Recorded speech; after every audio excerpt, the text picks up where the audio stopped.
Welcome to Unleashing Microsoft 365 Copilot app series. I'm your host, Jacqueline Stockwell, from the Journals of the Information Entrepreneur. And today we're kicking off our second part of the series, talking about Copilot, PowerPoint, Word, and the security challenges. I'm with the amazing Sarah Fenner. Hi, Jackie. Thank you for having me. My name's Sarah Fenner, as Jackie just said. I am a Microsoft certified trainer. I'm also an MVP, my most valuable professional for Microsoft 365. Lots of M's in that. And I have a focus on the productivity tools in Microsoft 365, the Office apps, SharePoint, Teams, etc., and also Microsoft Purview. You are the entrepreneur of everything Microsoft. I always am astounded how much you know, whether your brain doesn't explode because of It the does amount of knowledge. regularly. I'm so grateful for you joining me today, Sarah. So I really want to talk about Copilot. So what do you think are the main benefits and challenges of using Copilot?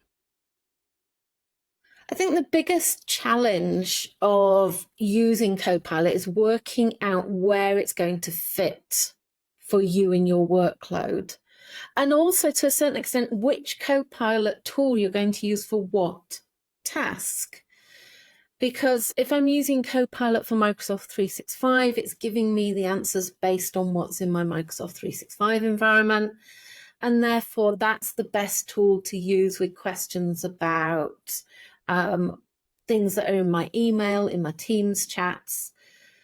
And if I'm needing to search for information in the web, then I'd use Microsoft Copilot, full stop, which is the one formerly known as Bing Chat Enterprise or Bing Chat, depending on how you log into it. So it depends what you're trying to do. And obviously there are other Copilots available across the wider Microsoft technology stack as well. So I think that's the biggest challenge: which tool, where, and for what. And once you find, sorry, go ahead. No, you go. I was going to say, once you find out where it fits, then you can really start to take some of the benefits. Definitely. And I think where you find where it fits is role dependent as well, isn't it? So like if you are using Microsoft 365 and you're creating presentations and using Teams and Word, that really fits with your role. But if you're looking at coding, you then look outside the Microsoft 365 Copilot application. Yeah, or you go to Copilot for GitHub or one of the other tools that fit inside the products that you're using. Yeah, and also I think it depends where you work. So you and I, Jackie, are very much desk-based workers. If people are not desk-based workers, mobile-first workers, it's a little bit more challenging, I think, to see where Copilot would come in useful. I'm not saying it wouldn't, but especially for people like us who don't have that kind of role, working out the best fit it takes a bit more imagination. Yeah, and I kind of look at that like where you look at a training needs analysis, actually, you can kind of interlink that to the uses of Copilot. So no, that's brilliant. What are the best practice and tips for managing Copilot policies and settings? And again, this is going to be very different on each organization and your role. We don't have a lot of admin controls for Copilot. Okay, there are more coming, for example, this week or over the weekend. Can't remember exactly when, but there was a new item added to the roadmap of features coming for the ability to choose which SharePoint sites Copilot uses in pulling together the answers inside Copilot for Microsoft 365. So going forward, there's likely to be more controls coming. But your best practice is really just best practice for managing a Microsoft 365 tenant. Now, keeping the data you need to keep, getting rid of the stuff you don't need to keep, good governance, good data hygiene, all of those sorts of things all fall into the same principle. And I Brilliant. would say it's really good to get early adopters in using these tools and working out where they fit for your organization, and also identifying if you've got any gaps in your best practice. So they need to be trusted people in the organization to do that. Yeah, absolutely. And I've had a lot of organizations that are doing pilot programs, and they are Mm-hmm. looking at kind of role-based pilot programs as well. So I do think that is, having an understanding of the technology, the roles and the requirements that are needed in that, but also looking at the security element within your tenant. So thank you. Definitely. So how from your experience can I collaborate and share Copilot content with colleagues and clients? One of the things I'm advocating as I'm talking to organizations and we're doing training for Copilot and adoption projects around it is to encourage users to keep a Copilot diary. Okay, so to record things that go well for them and things that don't work, especially if you're using the Microsoft Copilot for web, formerly known as Bing Chat Enterprise or whatever we're calling it today. But that tool doesn't save what you do. Copilot for Microsoft 365 saves your prompts and the answers. But if you're branching out into the web version, then it's not saving. And also, if I copy my prompt and my answer, including any references, I can add in my own further research when I go and check those references. So I've got evidence that I validated the information as well if there's ever any queries, because we all know AI is not 100% accurate all the time. Yeah, absolutely. And it does prompt. So when I'm definitely using it in Outlook or anything, it says this is a fully prompted AI response. Please check it for accuracy. So, Yes. and you have to click on a button and say, yes, you agree with it. But from the other end, from the sort of like the back end, from the information management end, you can see all those automated AI responses, can't you? Yes, so eDiscovery Premium does allow you to review the Copilot interactions that your users have within Copilot for Microsoft 365. The Copilot for web ones are not saved. Yeah. So it's important, especially from a learning perspective. We're quite early days in this journey of learning where it fits in our organizations. That record of what we're doing that works really well or didn't work well, to share and build up that organizational body knowledge is really useful. And I copy and paste my stuff into a OneNote notebook, That's a good idea. which I use to keep the good ideas, the ones not to try again. And especially from a training perspective as well, that gives me a source of ideas of things I've tried, things that work, things that didn't work. And as the product evolves, a way of going back and testing newer features and see if they've changed how it behaves. Yeah, absolutely. And I've definitely found, certainly within Outlook, that it just sometimes I draft something and it just doesn't get it right. So I Yeah. will pop over to Word and try Copilot in Word and see if I get a different response to help me sort of draft some content and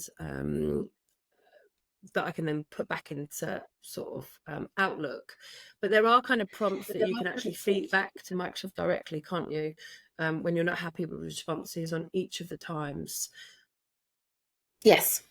Yeah. And when you give that thumbs up or thumbs down feedback to Microsoft, you have a choice of including your prompt data with that feedback. And obviously that does include the information that it's harvested from your Microsoft 365 environment to provide the answer. Okay, so we do need to be very conscious of that because, and you can check what's in the log it's going to send before you send it. But if you think it's picked up anything sensitive, or anything that's commercially privileged information, then you really should check that log if you send it with your feedback. But yes, it is important to interact with the tool to feedback, but the biggest benefit we're going to get from it is sharing what worked for us with our Yeah. colleagues and what didn't. So some form of log for that. And maybe a champions team, so you can chat about it in there with your colleagues who are also in the program. That sort of thing usually works really well depending on company culture. Yeah, brilliant. Okay, thank you. You asked me about main benefits though, Yeah. Jackie. And for me, I've had a huge productivity saving, time saving, if you like, as I've been preparing course materials, taking the Word document into a PowerPoint presentation and drafting in there. But for you, how does Copilot work with PowerPoint and Word for you? Are you finding it helpful in making the presentations and documents engaging and interactive, or how's it Oh, working for you? yeah. Oh my goodness, I absolutely love it. For me, being dyslexic, having a concept in a Word document. So what I tend to do, so if I talk about some speaking sessions that I'm doing, I kind of draft a flow chart of my thought processing and how I'm going to map out kind of the presentation. So I used to do that on paper, and it kind of worked out really, really well. And then now with Copilot, I've taken a different approach. So I'll kind of map out with bullet points in Word. And then I'll then go into PowerPoint and say to PowerPoint, please draft this into a presentation for me. And it will automatically do it. It will take on the slides, although some of the slides are very text orientated, which is much to my I don't, as you know me, Sarah, I don't like text on slides because from a learning perspective, not just from a presentation perspective. So I do have to jig around with that. And I know we talked previously that you can actually then start to instruct Copilot to say, please make all the slides pictorial, and focus on these topics. The one thing I really do like is it adds the speaker notes into the presentation categories. One of the things I have struggled with is using a company template and asking Copilot to use this company template. So I was going to kind of use today just to ask you the technical aspect of what I'm doing wrong from your essentially your training log. What can I do to make that work for me? So what just taking a step back for people who are not familiar with the process, you create the Word document and then you go into PowerPoint and open the Copilot side pane in PowerPoint and ask in there. So you're already within a PowerPoint presentation. So if you want to use a specific template, I would create that presentation using the template, but not put any content into your slides, and then give the prompt to generate a presentation from the Word document. Okay, and do it that way. The best templates, in inverted commas, actually get stored as PowerPoint themes on your computer. So you can open a presentation, set the theme, and then ask it to generate your presentation. That seems to be working the best with Copilot, because then it makes sure that all of the follow-on slides use your corporate design as well. Love that. I'm going to go and try that. Definitely, thank you. And then for Word, really, it has been revolutionizing for me. Certainly on like using it as a template for reports or for documentation. Some of the things that I would normally shy away from because it's just kind of it's quite intense for me I've got all these lovely ideas in my head. I go down on paper and then they're all gone. There's no way that I can translate that into like a document or a formal report. So I can bullet point things within Word and say, help me create this report or this template or this document or this policy, and then I'll go back and kind of review and add the things that I would want in it or take the things out. So one thing I would suggest you try. Yes. Have you used the dictation in Word? I haven't used it in Word. I normally use it in the notes on my iPad. Okay, so what I do when I'm writing a training course is I open Word and I dictate how I would normally train. And then I've been asking Copilot to help me redraft that to be more formal or more structured. And then I can take that document and move it over into the presentation like that.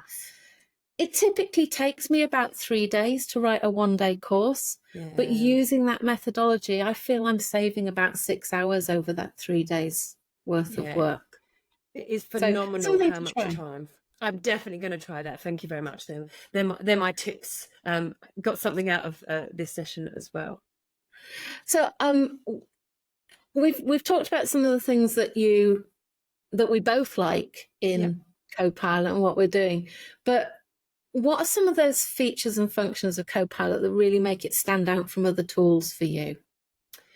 I love the fact that it is in my tenant. So it searches for all the information that's inside my tenant. So anything that Leadership Through Data has done, any training courses or any sort of like documentation, it pulls all that information in. So it kind of really gives a good sort of oversight of the information that we have inside.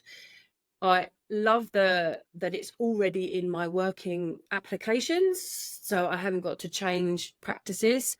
Although you do have to move over to the new Teams. And Outlook, you can use it on the old feature, but the new one kind of works better.